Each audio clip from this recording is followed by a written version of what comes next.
Hi friends, வணக்கம். Video போட்டு ஒரு 3 வாரம் ஆகுது. லாஸ்ட்டாக ஃபோன் அடிக்ஷன் பற்றி ஒரு வீடியோ போட்டிருப்பேன். நான் நோஃபேபில் 96 டேஸ் கிராஸ் பண்ணியிருக்கேங்க.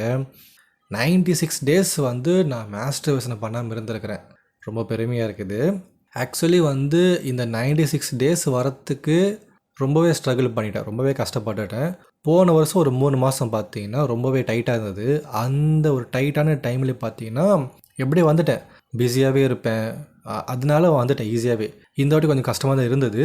பட் ஒரு வாட்டியும் எனக்கு அட்ஜஸ்ட் வரும்போது எல்லாமே அந்த டெக்னிக்கை ஃபாலோ பண்ணி அந்த அட்ஜஸ்ட்டை ஓவர் கம் பண்ணி வந்துக்கிட்டே இருந்தேன்.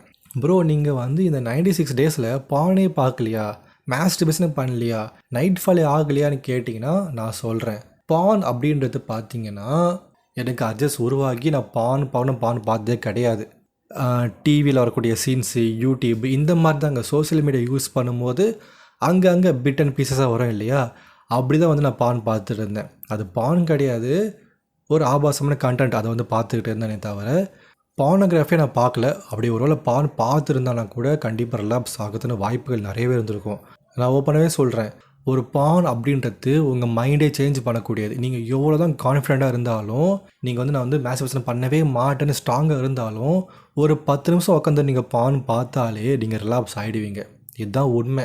நீங்கள் எத்தனை மாதம் நோஃபபிள் வந்தாலுமே ஒரு 10 நிமிஷம் பான் உட்காந்து பார்த்தீங்க அப்படின்னா அது அடுத்த நாள், அதுக்கு அடுத்த நாள் தொடர்ந்து பான் பார்க்க தோணிக்கிட்டே இருக்கும். அப்படி பான் பார்த்துட்டே இருந்தீங்க அப்படின்னா கண்டிப்பாக ரிலாப்ஸ் ஆகிடுவீங்க.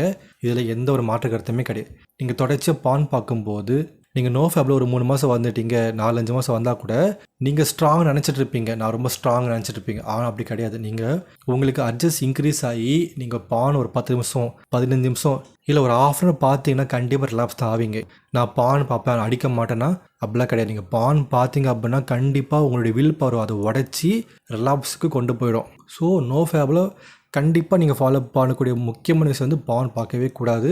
அதுக்கு சம்மந்தப்பட்டு வரக்கூடிய ஆபாசமான கண்டென்ட் எதுவுமே பார்க்கக்கூடாது. அப்படி ஏதாவது பார்க்க ஆரம்பிச்சிங்கனாலே அது ஒரு புலி வாழை பிடிச்ச மாதிரி தான். அந்த புலி வாழை பிடிச்சிட்டோம் அப்படின்னா கண்டிப்பாக நான் கடிச்சிடும். அந்த வாழை நீங்கள் விட்டுட்டீங்க, அது கடிச்சிடும். அந்த மாதிரி தான் நீங்கள் தொடவே கூடாது. 18+ கண்டென்ட்டு, இந்த ஏஐ ரீல்ஸு, ஏஐ விளம்பரங்கள், ஆக்டர்ஸோடைய ஃபோட்டோஸு, மூவி சீன்ஸு எதுவாக இருந்தாலுமே அதை அவாய்ட் பண்ணிவிடுங்க. மோஸ்ட்லி சொல்லப்போனால் சோசியல் மீடியாவை ரொம்பவே கம்மியாக யூஸ் பண்ண ஆரம்பிங்க. முக்கியமாக இன்ஸ்டாகிராம், யூடியூப்பில் அவாய்ட் பண்ணுறங்க. ஏன்னா அதில் வரக்கூடிய விளம்பரங்கள் ரொம்ப மோசமாக இருக்குது. இன்ஸ்டாகிராம் வரக்கூடிய இந்த 18+ ரீல்ஸ் ரொம்ப ஆபாசமாக இருக்குது. அதெல்லாம் அவாய்டே பண்ண முடியாது. ஓகே, இந்த 9 டேஸோடைய பெனிஃபிட்டை பற்றி கொஞ்சம் சொல்லலாமா? ஆல்ரெடி நான் 2 வீடியோ போட்டேன். டே 40க்கு ஒன்று போட்டிருப்பேன், டே 60க்கு ஒன்று போட்டிருப்பேன். இப்போது டே 90க்கு ஒன்று போட்டுடலாமா? வழக்கமாக நோஃபேப் பொறுத்த வரைக்கும் 9 டேஸ் கம்ப்ளீட் பண்ணணும். அதான் நோஃபேப் டே சேலஞ்சு. நோஃபேப் பொறுத்த வரைக்கும் ஃபஸ்ட்டு கிடைக்கக்கூடிய பெனிஃபிட்னா எனர்ஜி மட்டும் தான். அந்த எனர்ஜி உங்கள் உடம்புல இன்க்ரீஸ் ஆகிறதுக்கு நல்லாவே ஃபீல் பண்ண முடியும். அவ்வளோ எனர்ஜெட்டிக்காக உற்சாகமாக நீங்கள் ஃபீல் பண்ணுவீங்க. ஃபஸ்ட்டு ஒரு வாரம் முடியாமல் எனர்ஜெட்டிக்காக இருப்பீங்க. 2வது வாரம் 3வது வாரம் போகும்போது எனர்ஜி டவுன் ஆகும், அப்புறம் எனர்ஜி இன்க்ரீஸ் ஆகும். இந்த மாதிரி எனர்ஜி இன்க்ரீஸ் ஆகும், டிக்ரீஸ் ஆகும். அது ஸ்டேபிள் ஆகிறதுக்கு கொஞ்சம் டைம் எடுக்கும். ஏன்னா நீங்கள் அப்போ தான் பானோகிராஃபியும் மாஸ்டர்பேஷன் விட்டுருக்கிறதுனால உங்கள் பாடி அதை புரிஞ்சிக்கிட்டு அடாப்ட் ஆகிறதுக்கு கொஞ்சம் டைம் எடுக்கும். ஒரு டே 40 வரைக்கும் பார்த்தீங்கன்னா அப்படி தான் இருக்கும். எனர்ஜி இன்க்ரீஸ் ஆகும், டிக்ரீஸ் ஆகும். டே 40க்கு அப்புறம் எனர்ஜி ஸ்டேபிள் ஆகிடும். ஓகேங்களா? டே 40க்கு அப்புறமேட்டு நீங்கள் என்ன வேணால் பண்ணலாம். நீங்கள் ரன்னிங் போகலாம், ஜாக்கிங் போகலாம், ஜிம்முக்கு போகலாம், ஒர்க் அவுட் பண்ணலாம், வீட்டிலே பண்ணலாம், இல்லை ஸ்கில் லேர்ன் பண்ணலாம், படிக்கலாம். ஆஃபீஸில் வேலை செய்கிறீங்கன்னா அதுக்கேற்ற மாதிரி பர்ஃபார்மன்ஸு எல்லாமே இன்க்ரீஸ் ஆகும். நீங்கள் எவ்வளோ எஃபர்ட் போட்டுகிட்டே இருக்கீங்களோ அந்தளவுக்கு எனர்ஜி இன்க்ரீஸ் ஆகிட்டே இருக்கும். உங்கள் உடம்பு எப்படி சேஞ்ச் ஆகிடும்னா ஒரு கிணறு மாதிரி சேஞ்ச் ஆகிடும். கிணறு எப்படின்னா நீங்கள் தண்ணி எடுக்க தண்ணி உருவாக்கிட்டே இருக்கும் இல்லையா? தண்ணி எடுக்க அதில் தண்ணி சுரந்துக்கிட்டே இருக்கும். அந்த மாதிரி தான் உங்கள் உடம்புல எனர்ஜி நீங்கள் எடுக்க எனர்ஜி உருவாக்கிட்டே இருக்கும். இதான் கான்செப்ட் நோஃபேப் பொறுத்த வரைக்கும். நான் பார்த்தீங்கன்னா ஒரு லாஸ்ட் ஒரு 10 டேஸாக ஒர்க் அவுட் பண்ணிகிட்ருக்கேன். எந்த அளவுக்கு ஒர்க் அவுட்னா, ஒரு 100 pushup, 100 squats, 100 situp, bicycle crunches 100, அப்புறம் தம்பிள்ஸ் 5 கிலோ தம்பிள்ஸ் 50, அப்புறம் ஸ்கிப்பிங்கு இதெல்லாம் பண்ணேன். 100 pushup, 100 squats, 100 situp, bicycle crunches 100, dumbbells 50, skipping 500 இது பண்ண. அப்புறமேட்டு மெடிடேஷன் ஒரு 10 நிமிஷம் பண்ணிகிட்ருப்பேன். இந்த 7 விஷயத்தை தொடர்ச்சியாக 10 நாளைக்கு பண்ணிகிட்டு இருந்தேன். நீங்கள் நம்ப மாட்டீங்க. இதெல்லாம் நான் பண்ணுறதை பார்த்துட்டு வீட்டில் பயந்துட்டாங்க. ஸோ நான் பண்ணுறதை பார்த்து வீட்டில் பயந்துட்டு எங்கள் அக்கா ஹஸ்பண்ட் கிட்ட சொல்லிட்டாங்க, இந்த மாதிரிலாம் பண்ணுறான் பாருங்கப்பா. அவர் அட்வைஸ் பண்ண ஆரம்பிச்சிட்டேன், இப்படிலாம் பண்ணக்கூடாதா, ஒரு நாளைக்கு ½ அன் ஹவர் தான் பண்ணணும் அப்படின்னு சொல்லிட்டு போயிட்டார். நான் வந்து 2 ஹவர் பண்ணிகிட்டு இருப்பேன் காலையில் எழுந்து உட்காந்துக்கின்னு. ஆஃபீஸுக்கு டைம் ஆகிட்டு இருக்கும், உட்காந்து பண்ணின்னு இருப்பேன், போட்டு வேர்த்து கொட்டும், வீடே அனலாகிடும், அந்த அளவுக்கு ஒர்க் அவுட் பண்ணுவேன். அப்போ எனக்கே வந்து ஒரு ஆச்சரியமாக இருக்கும், 85 டேஸ் வந்ததுக்கே வந்து இவ்வளோ எனர்ஜி கிடைக்குது, அப்போ இன்னும் போக போக இவ்வளோ கிடைக்கும்னு ஒரு மாதிரி ஆச்சரியமாக இருந்தது. அதாங்க அந்த உடம்பு வந்து எனர்ஜி ஊற்று மாதிரி. நீங்கள் எந்த அளவுக்கு உடம்பு யூஸ் பண்ணுறீங்களோ, எந்த அளவுக்கு எனர்ஜி நீங்கள் யூஸ் பண்ணுறீங்களோ அந்தளவுக்கு எனர்ஜி வந்து வந்துக்கிட்டே இருக்கும், தொடர்ந்து வந்துக்கிட்டே இருக்கும். இதுதான் உண்மை. இதை நீங்கள் நோஃபேபில் வந்து பார்த்தா உங்களுக்கு புரியும். இப்போயே உங்களுக்கு புரியணும்னு தெரியாது. ஒரு 3 மாதம் கழிச்சு நீங்கள் எவ்வளோ ஒர்க் அவுட் பண்ணாலும் சரி அந்த எனர்ஜி வந்துக்கிட்டே இருக்கும். மேபி ஒரு டயர்ட் ஆகலாம், டயர்ட் ஆனால் கூட ஒரு 10 நிமிஷம் உட்காந்து ரெஸ்ட் எடுத்திங்கன்னா அந்த எனர்ஜி திரும்ப வந்துடும். இது வந்து நான் போன வருஷமும் நோட் பண்ணேன், இந்த வருஷமும் நோட் பண்ணுறேன். இது நான் கண்டிப்பாக எனர்ஜி வந்து பயங்கரமான பெனிஃபிட்டுங்க. இந்த எனர்ஜியை நீங்கள் யூஸ் பண்ணி நீங்கள் வாழ்க்கையில் என்ன வேணால் பண்ண முடியும். ஏன்னா எல்லாமே எனர்ஜி, ஃப்ரீக்வன்சி, வைப்ரேஷன் தான். எனர்ஜியே நீங்கள் எந்த பக்கம் திருப்புறீங்களோ அது நடந்துகிட்டே இருக்கும். இதுதான் உண்மை. உங்களுக்கு வந்து இந்த எனர்ஜியை வந்து நீங்கள் டைவர்ட் பண்ணாமல் வச்சுட்ருக்கீங்க, உடம்புக்குள்ளே வச்சுட்ருக்கீங்க, நீங்கள் யூஸே பண்ண மாட்டீங்க அப்படின்னா அது வந்து நெகட்டிவான எமோஷன்ஸ் வந்து தூண்டி விடும். ஃபார் எக்ஸாம்பிள் நீங்கள் 40 டேஸ் இல்லை 50 டேஸ் வந்துட்டீங்க நோஃபேபில், ஆனால் எனர்ஜியை நீங்கள் யூஸே பண்ணாமல் அப்படியே வச்சுட்டே இருக்கீங்க, எந்த ஒரு வேலையுமே செய்ய மாட்டீங்க அப்படின்னா அந்த எனர்ஜி என்னவாகும்னா நெகட்டிவாக வந்து சேஞ்ச் ஆக ஆரம்பிக்கும். எப்படின்னா கோவம் வந்து அதிகமாக வருங்க. ஒன்றும் இல்லை, எங்கள் அப்பா வந்துட்டு என்னை பார்த்து தப்பான வார்த்தை ஒன்று சொல்லிட்டாரு, சரிங்களா? ஒரு காசு விஷயத்த ஒன்று சொல்லிட்டு ஒரு வார்த்தை வந்து அப்படி விட்டுட்டு போயிட்டாரு. அதை கேட்ட உடனே இத்தனை வருஷம் 27 வருஷத்தில் எங்கள் அப்பா வந்து திட்டினதே கிடையாது, அந்த கெட்ட தப்பு திட்டினதே கிடையாது. ஒரு விஷயம், அந்த விஷயம் தப்பு பண்ணதே கிடையாது, ஓகேங்களா? ஆனால் எங்கள் அப்பா வந்து என்னை பார்த்து நீ இப்படி பண்ணியிருப்ப அப்படின்ட்டாரு. எனக்கு சுருக்குன்னு கோவம் வந்துச்சு. ஏன்னா அப்படி பண்ணுற ஆள் நான் கிடையவே கிடையாது. ஒரு காசு விஷயம், அது வந்து ஒரு காசு விஷயம், என்னை பார்த்து சுருக்குன்னு ஒரு வார்த்தை சொல்லிட்டாரு. எனக்கு வந்து ஒரு கோவம் வந்துச்சு. எனக்கு வந்து டக்குன்னு நான் அடக்க முடியல, அந்த கோவத்தை அடக்க முடியாமல் எங்கள் அப்பா திட்டிட்டேன். எங்கள் அப்பா வந்து ஷாக் ஆகிட்டாரு. என்ன சொன்னேன்னு கேட்டார் எங்கள் அப்பா. என்ன சொன்னேன் கேட்டார். திரும்ப அதே வார்த்தையை அதே சவுண்டோட கத்தி சொன்னேன். என்னது செம்ம ஷாக் ஆகிட்டாரு. அப்படியே பக்கத்தில் வந்து இந்த எங்கள் அக்கா பசங்களோட பொம்மை இருந்தது, அந்த 2 பொம்மை எடுத்து போட்டு 2 அடி தூள் தூளாக பறந்து போயிடுச்சு. அப்படி இந்த பொம்மையை தூக்கி போட அந்த ஃபோர்ஸ் வந்து என்னுடைய ரைட் ஹேண்டு ஆர்ம்ஸ் வந்து ஒரு வலி வந்தது. அந்த வலி வந்து இன்னும் இருந்துகிட்டே இருக்குது. அந்த சம்பவம் வந்து நடந்து 2 வாரம் ஆகுது, அந்த வலி இன்னுமே என் கையில் இருக்குது. அவ்வளோ ஃபோர்ஸில் போட்டு அந்த உடைச்சேன். அந்த கோவம் வந்து எங்கேருந்து வந்து எனக்கு தெரில. அப்படியே எனக்கு ஒரு மாதிரி ஆகிடுச்சு, நம்ம ஏன் இப்படி திட்டிட்டோம் எங்கள் அப்பா போட்டு. ஏன்னா இத்தனை வருஷத்தில் எங்கள் அப்பா திட்டினதே கிடையாது. நான் அவ்வளோ நல்ல அப்பா என் அப்பா. ஆனால் அது வெகுளித்தனமாக ஒரு விஷயம் சொல்லிட்டாரு. ஒரு 500 1000 மேட்டர் தாங்க, அது ரொம்ப சின்ன மேட்டர் தான். ஆனால் அதை நான் வந்து அப்படி சொன்னால் நான் தாங்கிக்க முடியல. கோவம் வந்து பயங்கரமாக என்னோட தன்மானத்தை வந்து பாதிக்கிற மாதிரி. ஸோ இந்த மாதிரி விஷயம் நடந்ததே கிடையாது. எனக்கு திட்டினானா கூட நான் அதை கேட்டு போயிட்டே இருப்பேன். அப்போ தான் புரிஞ்சு நோஃபால் வரும்போது நம்ம செல்ஃப் ரெஸ்பெக்டை வந்து என்றைக்கும் விட்டு கொடுக்கக்கூடாது. அந்த எண்ணம் நம்மளுக்கு வருதுன்றது ரொம்ப புரிஞ்சுக்கிட்டேன். ரொம்ப நல்ல விஷயம் அதெல்லாம் நோஃபாலில் வரும்போதெல்லாம். நம்ம ஆல்ரெடி சொன்ன மாதிரி தான், நோஃபால் வரும்போது இந்த உமன் அட்ராக்ஷன்லாம் கண்டிப்பாக நடக்கும். அது ரொம்ப சகஜமான ஒரு அட்ராக்ஷன் அதெல்லாம் நோஃபால் பொறுத்த வரைக்கும். அதுவும் நான் இப்போ வேலை செஞ்ச இடத்துல வந்து ஃபுல்லாக பொண்ணுங்க தான். ஒரு 5 பசங்க வேலை செய்கிறாங்க அப்படின்னா ஒரு 10 பொண்ணுங்க இருப்பாங்க அங்கே. அது நான் அப்புறமா ஒரு வீட்டில் சொல்கிறேன். எனக்கு சொல்லி கொடுத்துட்ருக்கிறது ஒரு பொண்ணு தான். அந்த பொண்ணு வந்து எனக்கு சொல்லி கொடுத்தாங்க. ஏன்னா அவங்களுக்கும் எனக்கு ஒரு வயசு தான் டிஃப்ரென்ஸு. அந்த பொண்ணுடைய ஃப்ரெண்ட்ஸ்லாம் வந்து எனக்கு ஃப்ரெண்ட் ஆகிட்டாங்க. ஏன்னா சொல்லி கொடுத்துட்டு சாப்பிட போவோம், லஞ்சுக்கு போவோம். நான் தனியாக உட்காந்துட்ருப்பேன், எங்கள்கிட்ட ஒரு பையன் உட்காந்துட்ருப்பான், அவனும் ஃப்ரெஷ்ஷர் தான். அந்த பொண்ணுடைய ஃப்ரெண்ட்ஸில் வந்து எங்கிட்ட உட்காந்து பேசி பழகி சாப்பிட ஆரம்பித்தாங்க. இப்போ தொடர்ந்து ஒரு 2 வாரம் பேசி சாப்பிட்டுட்டு இருக்கோம். நல்லா ஜாலியாக பேசுகிறாங்க, நல்ல ஃபன்னாக பேசிகிட்டு இருக்காங்க, நல்லா தான் இருக்குது. அந்த உமன் அட்ராக்ஷன், அந்த ஃப்ரெண்ட்ஷிப்பாக நல்ல ஃப்ரெண்டாக பேசுகிறாங்க, ஓகேங்களா? பெருசு தப்பெல்லாம் கிடையாது. இத்தனை வருஷம் நான் வந்து பொண்ணோட பழகாமல் இருக்கும்போது கொஞ்சம் டிஃப்ரெண்ட்டாக ஜாலியாக இருக்குது. இந்த உமன் அட்ராக்ஷன் ரொம்ப காமனாக நடக்கிற விஷயம் தான். ஆனால் உங்களை சுற்றி எந்த பொண்ணுமே கிடையாது, ஒரு ஆண்களுக்காக ஜென்ஸ் தான் இருக்கிறாங்கன்னா உமன் அட்ராக்ஷன் நடக்காது. நீங்கள் வேலை செய்யக்கூடிய இடம், நீங்கள் ஆஃபீஸில் இருக்கிறீங்க, காலேஜ் படிக்கிறீங்க, ஸ்கூலு இல்லை அக்கம் பக்கம் வந்து பொண்ணுங்க இருக்காங்க அப்படின்னா கண்டிப்பாக அவங்கள திரும்பி பார்க்க தான் செய்வாங்க. அது உமன் அட்ராக்ஷன் ரொம்ப காமனாக நடக்கும். நீங்கள் நோஃபேபில் வந்துட்டாலே உமன் அட்ராக்ஷன் கண்டிப்பாக நடக்கும். இதெல்லாம் ரொம்ப சிம்பிளான விஷயம். இதெல்லாம் நோஃபேபில் ஆல்ரெடி சொன்ன மாதிரி மணி அட்ராக்ஷன் வந்து கண்டிப்பாக நடக்குங்க. உங்களுக்கு காசு தேவைப்படுது அப்படின்னா உங்கள் அப்பா அம்மா கொடுப்பாங்க, உங்கள் ஃப்ரெண்ட்ஸ் வந்து கொடுப்பாங்க, அதிகம் பணம் சம்பாதிக்கிறதுக்கான ஒரு வேலை கிடைக்கும். நீங்கள் ஆல்ரெடி உங்கள் ஃப்ரெண்ட்ஸுக்கு வந்து ஒரு 500 ஒரு 1000 கொடுத்து வச்சுருப்பீங்க, அது திரும்ப கிடைக்கும். மணி அட்ராக்ஷன் அப்படின்றது நடக்கும், ஆனால் கொஞ்சம் ரேராக நடக்கும். உங்களுக்கு உண்மையாகவே காசு தேவைப்படுது அப்படின்னா கண்டிப்பாக உங்களுக்கு காசு கிடைக்கும். நீங்கள் ஒரு வாய்த்து வந்து கேட்டிங்க அப்படின்னா உங்கள் அப்பா அம்மா கிட்ட கேட்டால் கண்டிப்பாக கிடைக்கும். அப்போ இன்னொன்று வந்து என்னென்னா ஹெல்ப்பிங் பண்ணக்கூடிய மைண்டு. நம்ம நோஃபால் வரும்போதே பார்த்திங்கன்னா மற்றவங்களுக்கு ஹெல்ப் பண்ணணும், நம்மளமாக தான் மற்றவங்களும் அப்படின்ற எண்ணம் வந்து உங்களுக்கு உருவாக்கும். யாராச்சும் கஷ்டப்படுறாங்க அப்படின்னா அவங்களுக்கு என்ன ஹெல்ப் பண்ண முடியும் அப்படின்றது உங்களுக்கு யோசிக்க ஆரம்பிப்பீங்க. யார் லிஃப்ட் கேட்குறாங்க, லிஃப்ட் கொடுப்பீங்க. இந்த மாதிரி ரொம்ப அந்த ஹெல்ப்பிங் பண்ணக்கூடிய மைண்டு வந்து கண்டிப்பாக உங்களுக்கு வரும், ஓகேங்களா? பட் ஹெல்ப் பண்ணும்போது பார்த்து ஹெல்ப் பண்ணுங்கள். ஹெல்ப் உண்மையாகவே தேவைப்படுறவங்க ஹெல்ப் பண்ணுங்கள். இப்போ காசு விஷயத்தில் போய் ஹெல்ப் பண்ணாதீங்க.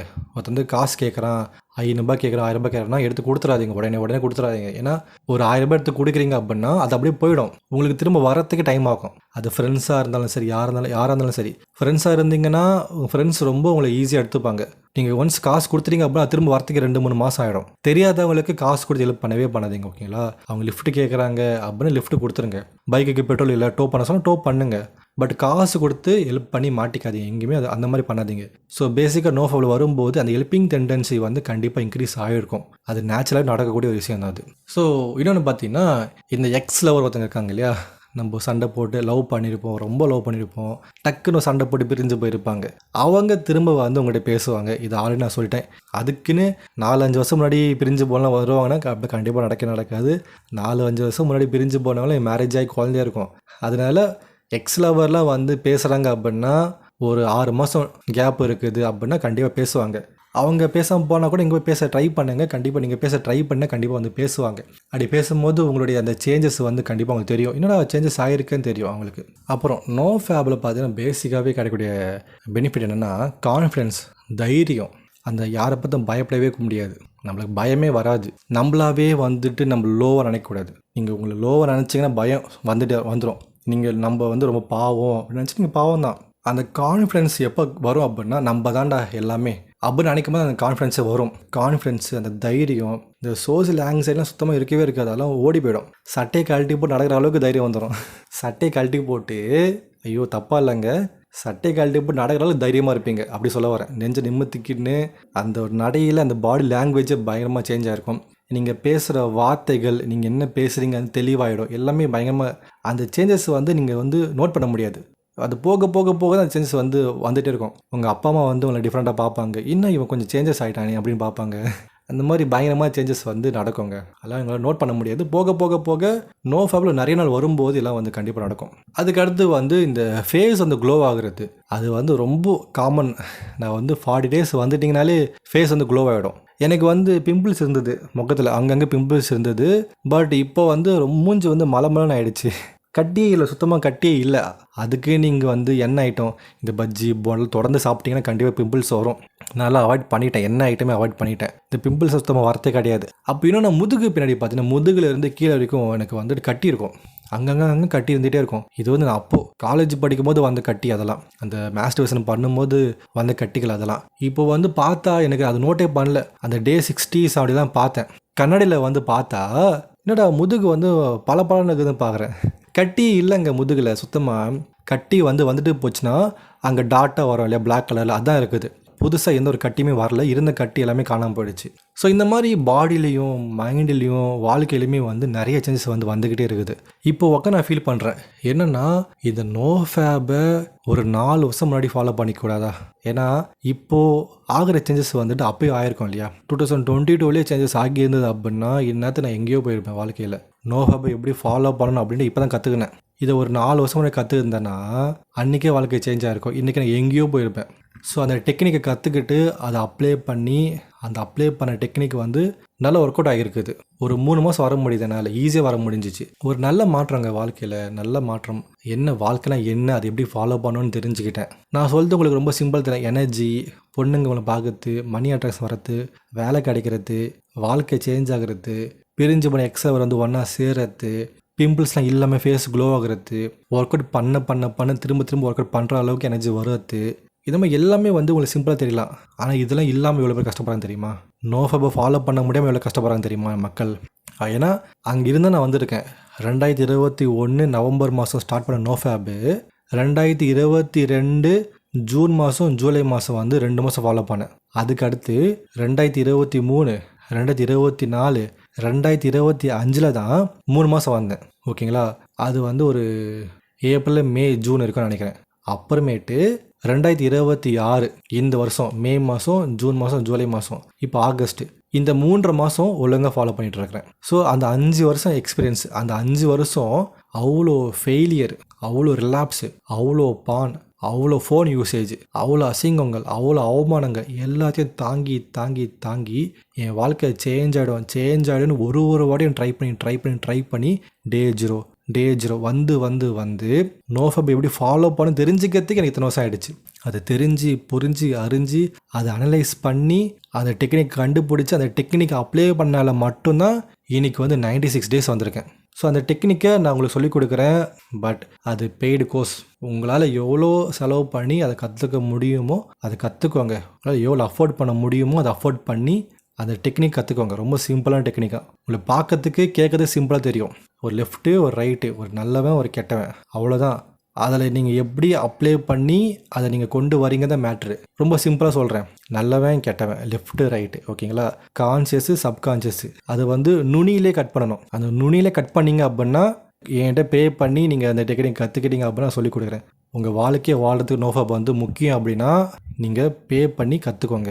உங்களால் எவ்வளோ பே பண்ண முடியுமோ அவ்வளோ பே பண்ணி கற்றுக்கோங்க. நான் அது ப்ரைஸ் ஃபிக்ஸ் பண்ணலை. ஒருத்தங்கிட்ட பேசும்போது அவர் சொன்னார், ப்ரோ நான் வந்து ஒருத்தர் காசு கட்டியிருக்கிறேன் ப்ரோ, எவ்வளோ கட்டின்னு கேட்டால் 13,000 கட்டினாராம். அதை கேட்டு எனக்கு ஒரு நிமிஷம் வந்து மூச்சு நின்றுச்சு. என்னது 13,000? 13,000 கட்டி ஒருத்தர் கேட்ட வந்து நோஃபாப் கைடன்ஸ் வாங்கியிருக்காராம். என்ன சொன்னால் கேட்டால் ரொம்ப சிம்பிளாக சொல்கிறாரு. அதை பண்ண சொன்னார், இதை பண்ண சொன்னார். நான் கேட்டேன், ப்ரோ அதுக்கும் இதுக்கும் சம்மந்தமே கிடையாது ப்ரோ.